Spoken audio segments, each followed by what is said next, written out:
आप सभी को मालूम है कि चुनावी बिगुल बच चुका है। सभी लोग आप लोगों के बीच आ रहे हैं। कोई हाथी लेके आ रहा है, कोई घोड़ा लेके आ रहा है, बहुत सारी चीजें, कोई साइकिल पे भी घूम रहा है। बहुत सारी चीजें आप लोगों के सामने आ रही हैं। लेकिन मेरे भाइयों, मैं आपको कुछ बताना चाहता हूं। मुल्क की आजादी के बाद से लगातार कुछ लोग हमें हाथ दिखाने का काम कर रहे हैं। मेरे भाइयों, मुल्क आजाद हुआ, मुल्क आजाद होने के बाद हमारे साथ जो हुआ वो आज आप लोगों के सामने कि आज हम कहां हैं, और जब मुल्क आजाद हुआ था उस वक्त हम कहां थे।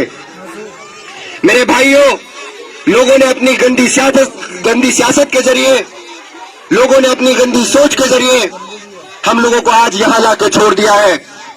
आज हमारी बस्तियां महफूज नहीं है, आज हमारी बहनें महफूज नहीं है, आज हमारे बुजुर्ग महफूज नहीं है, आज हमारे बच्चे महफूज नहीं है।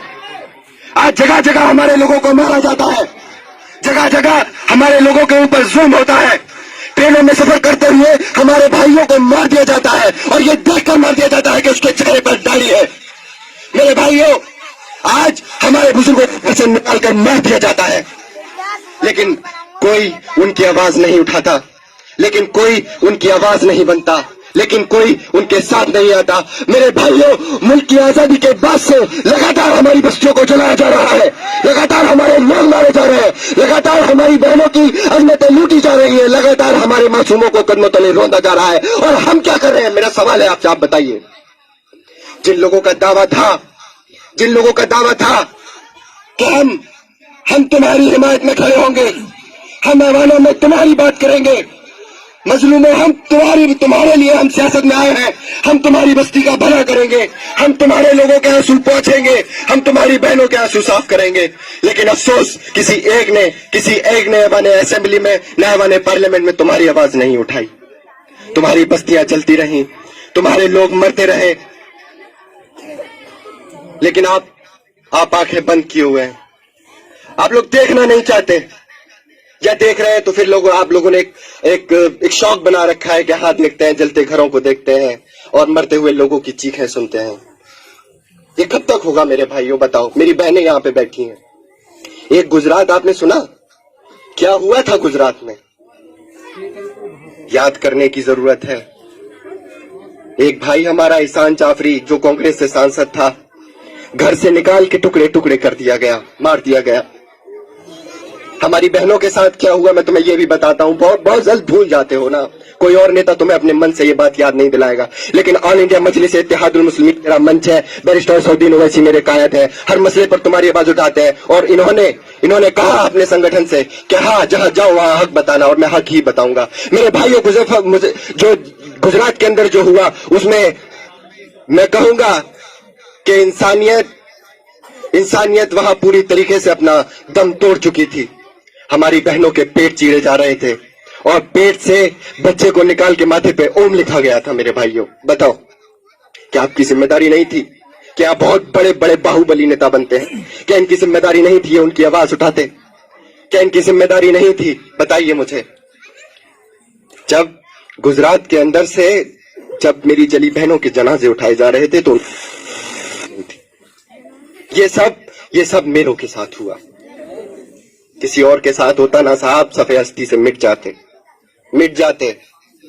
आज मुल्क के अंदर हमें कहा जाता है कि पाकिस्तान भेजेंगे, आज हमें कहा जाता है वहां भेजेंगे, आज हमें रास्ते में सफर करते हुए मार दिया जाता है, आज हमें मजदूरी का कह के तुम्हें मजदूरी देंगे, चलो काम करो, वहां ले जाके हमें कुल्हाड़ी से मार दिया जाता है और बाकायदा वीडियो बनाई जाती है।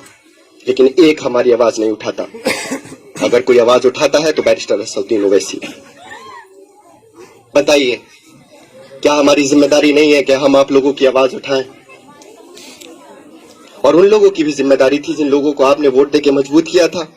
बताइए मुझे, यहाँ बहुत बड़े बाहुबली, बहुत बड़े ताकत भरे नेता रहे होंगे। बताइए, अवाने असेंबली में कितना डिबेट किए हैं? बताइए मुझे। पूरा मुजफ्फरनगर जल गया था, पूरा मुजफ्फरनगर जल गया था। एक आवाज नहीं उठाई इन कमबख्तों ने, एक आवाज नहीं उठाई।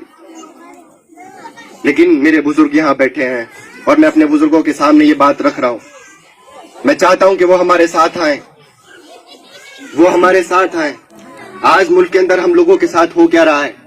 कश्मीर के अंदर 100 दिन से लॉकडाउन किया गया, सब कुछ बंद था, सब कुछ बंद था। वहां से वीडियो आ रही थी हमारे पास, कुछ बहनों ने वीडियो बनाया जो कहती थी कि उत्तर प्रदेश के भाइयों हमारा साथ दो, हम लोगों पे जुल्म हो रहा है, हमारे बच्चे भूख से मर रहे हैं, हमारा साथ दो, हमारे साथ आओ। हमारे हमारे हमारे अब्बा को घर से ले गए हैं कुछ लोग, अब्बा घर नहीं आए। ए उत्तर प्रदेश के भाइयों, ए बंगाल के भाइयों, ए दिल्ली के भाइयों, हमारा साथ दो, वो बहनें कह रही थी। लेकिन ये जो सेकुलरिज्म का दावा करने वाले लोग, मायावती, मुलायम सिंह यादव और ये सोनिया गांधी, राहुल गांधी, ये तमाम सब दिल्ली में बैठ के मस्ती काट रहे थे। किसी ने तुम्हारी आवाज उठाई, लेकिन तुम्हारे हक में अगर कोई खड़ा हुआ तो बैरिस्टर असदुद्दीन ओवैसी साहब थे, और कोई नहीं था आपके साथ। हर मौके पर आपको मजबूत किया, हर मौके पर। अभी CAA का देखा, आप लोगों को इस मुल्क से निकालने की साजिश हो रही थी। क्या किया ऐवान पार्लियामेंट के अंदर? वो बिल जो तुम्हारे खिलाफ था, वो बिल जो इस देश के संविधान के खिलाफ था, फाड़ दिया गया। इस देश के पार्लियामेंट में खड़े होकर ला इलाहा इल्लल्लाह पढ़ने वाला बंदा उस बिल को फाड़ देता है क्योंकि वो तुम्हारे खिलाफ था। बताइए किसी नेता ने फाड़ा? बताइए। हमारी मस्जिद को हमसे छीना गया, लोगों ने, जिन लोगों को सेकुलर कहते वो लोग बधाइयां दे रहे थे। मातम कौन मना रहा था? बैरिस्टर असदुद्दीन ओवैसी।